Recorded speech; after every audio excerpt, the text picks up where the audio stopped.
From January to March, I began my student teaching at an elementary school in a kindergarten classroom. This was the end of a 6-year journey to acquire my education degree and become a certified teacher. However, before my student teaching began, I was worried about what would happen and the measures I needed to take before diving in. I searched through articles and videos online to get tips, recommendations, and must-dos before my internship began. While most of it was helpful, I started being pessimistic and looked at student teaching horror stories. Student teachers left on their own day one to teach wild students. Some break down halfway through the lesson, and people not expecting the heavy workload. This astounded me with so many experiences being shared in videos and on Reddit. But then I began wondering about times when I saw student teaching in my life. Only once did I have a student teacher, and it was in 3rd grade, but it wasn't even in my classroom. We had walk to reading, which is where students would usually go to another classroom to read at a designated reading level with a certain teacher, and multiple students from different grade levels would all be in the same classroom. This is where I saw the student teacher, for an hour each morning. From what I remember, she observed for the first week or two and then took full control of the classroom after she first arrived. I believe it lasted for 2 months in total. Sadly, this limited experience didn't help shape my expectations for student teaching. There had to be something in the world to provide a valuable experience to base my future experiences off of. How pathetic does that sound? Jesus Christ. Wait, Divine One, is that you? It was at that moment God blessed me with a few memories of student teaching in media. That's right. There are 2 series I remember that featured at least an episode around student teaching, Recess and The World God Only Knows. To be more specific, the episode The Dude and the Jun Nagase arc, respectively. Both deal with students returning to their old schools as student teachers, but each have a problem they have to deal with, yet receive help from the protagonists and students. Now, I didn't rewatch these before student teaching, but I vaguely remember them. I know the dude student taught the moment he walked through the door with no teacher assistance or observation, and Jun Nagase student taught for 2 weeks. She had some time to observe, but student taught for the rest of her stunt. I was expecting something similar to both of these, but mine was different.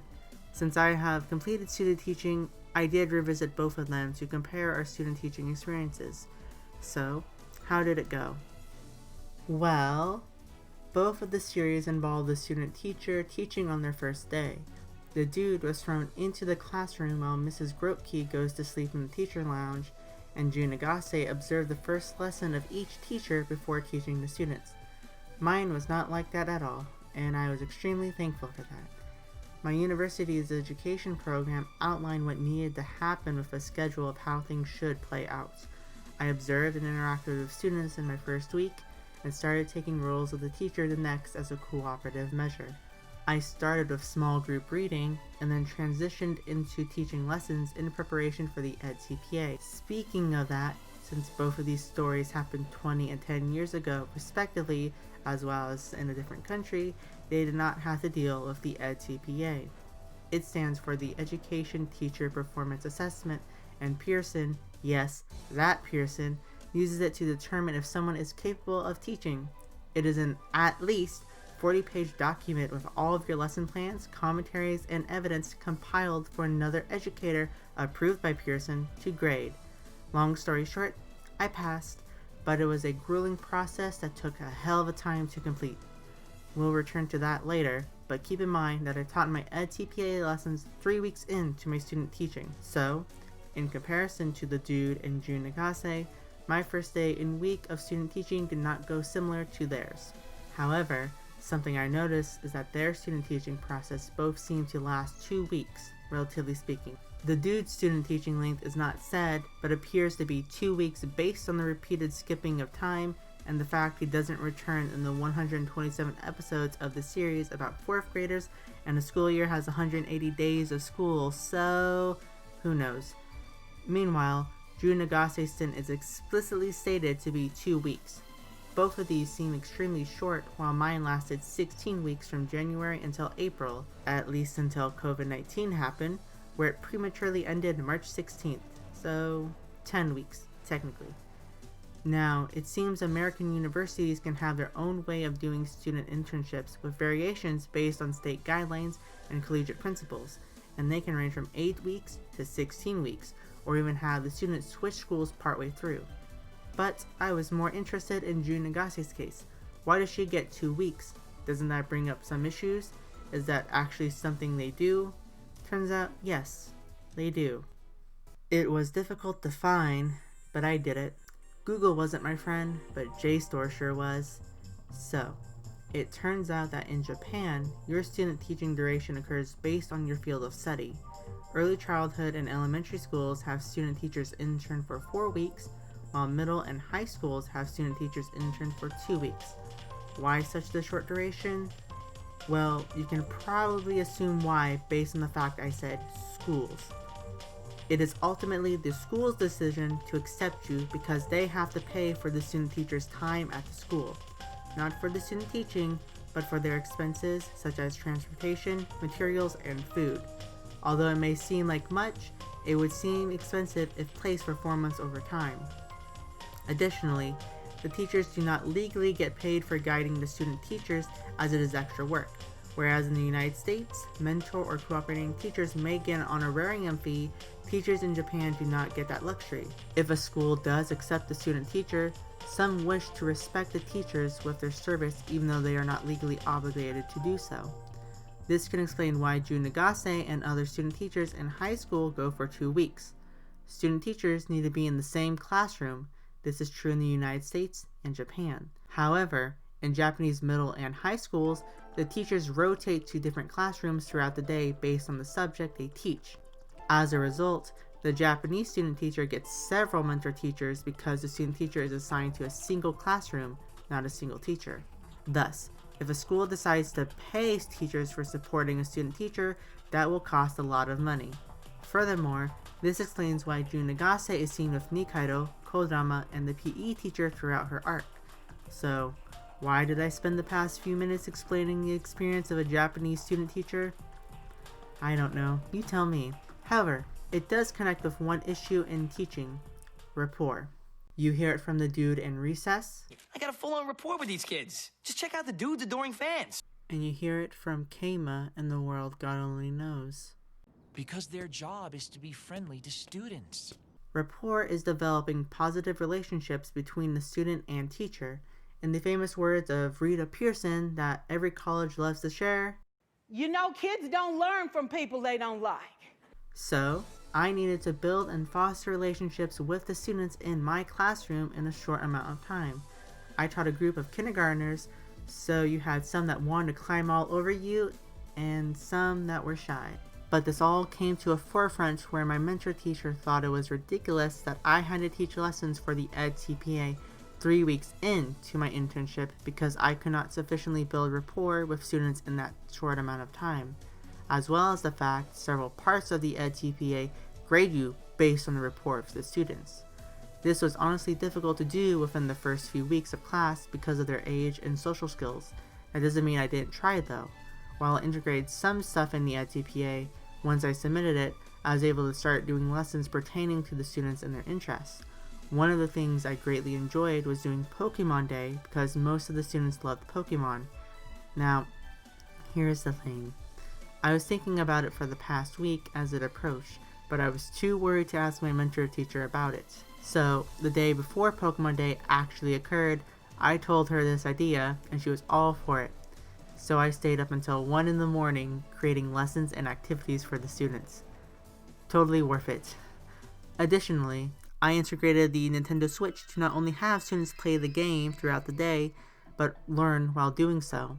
The students were learning about weather, so I used the dynamic weather system in the wild area in Pokemon Sword and Shield to have the students list features they noticed. This was important because weather in the class focused on that which naturally occurs in our region, so sunny, rainy, foggy, and snowing. There aren't many sandstorms in western Washington, and hail rarely occurs on our altitude, so it was fun to show them these effects and have them describe what they observed. However, there are things I was surprised to find as students explore the game on their own.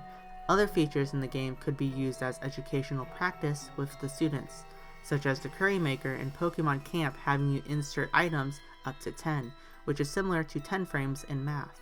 Thus, I orchestrated the lessons to the students' interests to create a safe and motivational learning environment.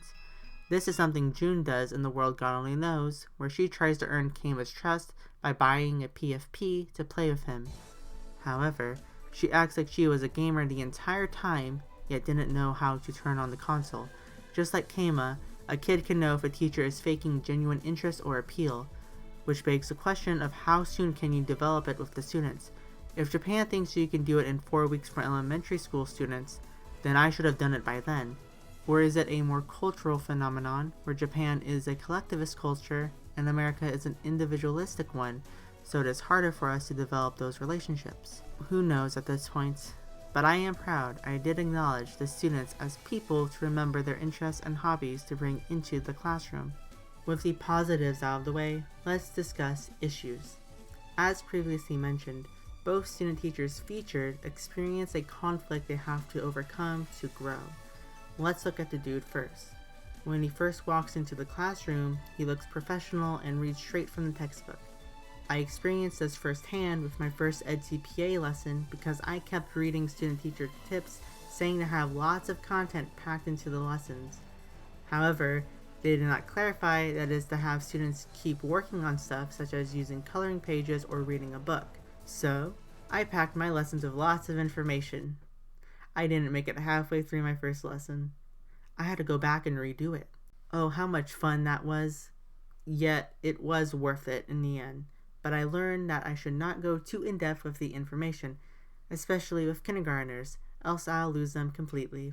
Then, in the episode, the dude decides to go back to his prankster ways, but the students don't learn even if they're having fun. So, the episode ends with the dude combining both the information and the fun activities together to make the lessons engaging for students.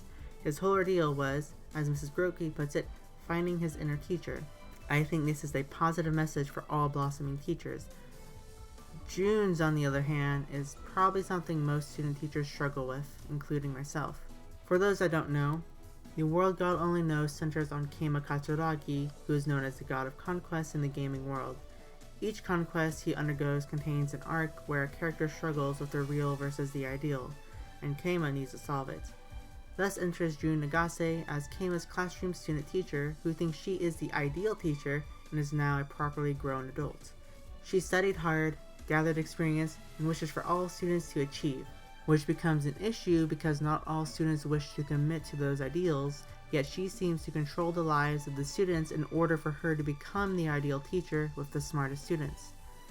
She keeps pushing and pushing and pushing until it all backfires on her, where the students expose reality to her. Jun keeps running away from the real world by thinking she can do everything for all of her students, even to the point of saving Keima from his persistent gaming that she thinks is his own escape from reality.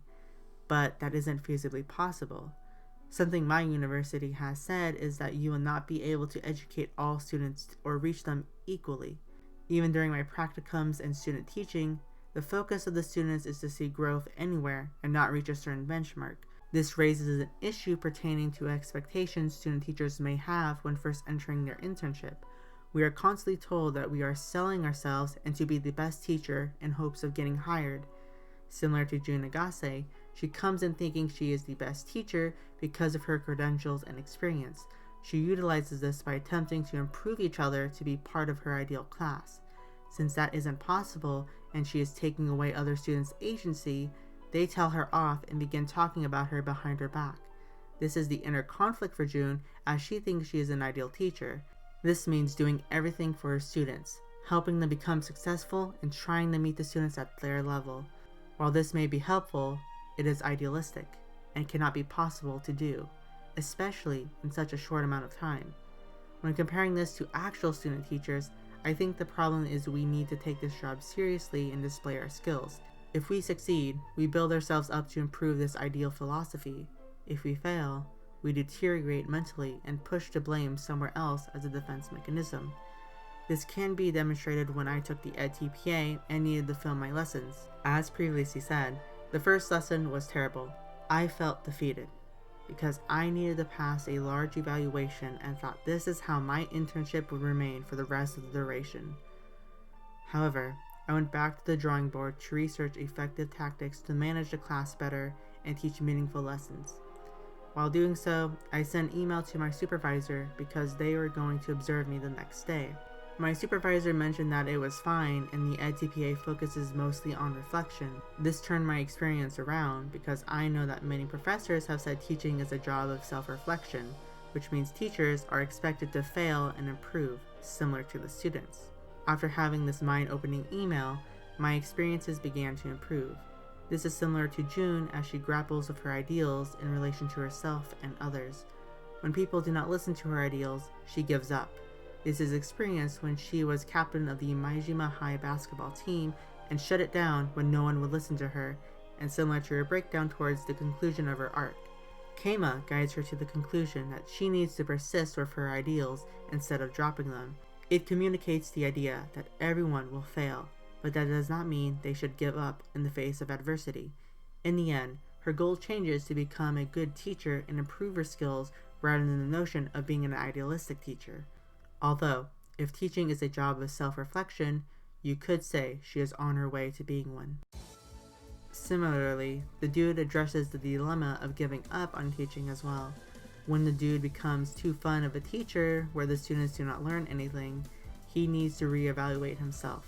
With a brief talk with TJ, he reflects on his actions to, as Mrs. Grotke puts it, finding his inner teacher. Thus, he comes to the realization that he needs to combine both his fun side and the education side for his teaching philosophy. If anything, these two instances of student teaching share, especially my own, is to not give up. There were moments of self-doubt and isolation in my student teaching, but I had to turn things around rather than just quit. I have seen many posts and videos about teachers wanting to give up, especially with the high turnover rate. Now, I don't want to feel like I am blaming someone for making that decision, as they had to do a deep self-reflection to find themselves. However, in the famous words of Keima Katsuragi, life is but a crappy game. It is unreasonable and illogical, but a happy end will never come to those who want to finish a difficult game with ease. Thank you everyone for watching this special video. I greatly enjoyed making it. It took a while to complete, but I am glad I did so. As I said in the video, it is good to self-reflect, and I think it is healthy that I did this, especially during a time where I am locked in my room constantly and not getting out. However, I hope you at least learned something or took something away from this video, and I greatly appreciate your support. If you enjoyed this video, please like and share if possible. If you enjoy my personality, you can follow me on Twitch, where I stream regularly almost every night around 5 p.m. Pacific Standard to around 9 p.m. Pacific Standard. You can also follow me on Twitter. I'm trying to be more active there, but we'll see. Anyway, thank you once again. I plan on my next video being around Pride Month, so expect that more towards the end of the month. Thank you once again, and I'll see you next time.